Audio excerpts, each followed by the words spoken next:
Good afternoon. This is Dr. William O'Neill, Medical Director of the Center for Structural Heart Disease at Henry Ford Hospital in Detroit. Recently, the FDA has approved the Impella left ventricular assist pump for treatment of patients in cardiogenic shock. I think this is going to be a major advance for the therapy of cardiogenic shock. We performed a registry that was used for the approval of the device, and we found in patients that were treated very early, the survival was over 60%.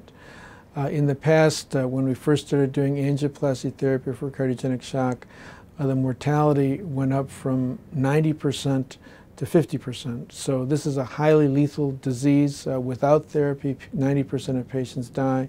With angioplasty therapy, the mortality rate decreased to 50%, and it's remained there for the last 20 years. We really haven't been able to budge the mortality with anything that has been done.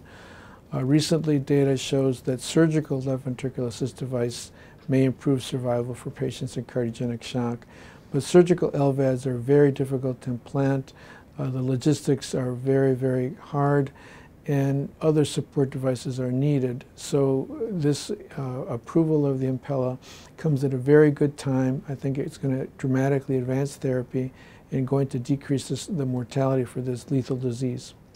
So for angioplasty therapy for acute myocardial infarction, one of the measures that people have used as a quality indicator has been door to balloon time. And there's very good indication that the sooner patients get treated with heart attack with a balloon, the better the survival. Now we're looking at a different paradigm in patients with cardiogenic shock. We're actually going to be talking about door to unload time. The quicker the patient in shock gets supported with mechanical intervention, the higher the survival. The Impella device is relatively simple to deploy. It's basically a pigtail catheter that can be inserted through a femoral artery. It's advanced, and therapy can literally start within 5 minutes of arrival to the cath lab. So the quicker that we get patients supported, the quicker they get out of shock, the less profound the shock will be, the less the end organ, and the higher their survival.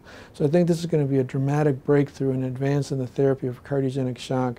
We aim to decrease the mortality from 50% to less than 20%, and I think that that's very achievable with early administration and onset of Impella use.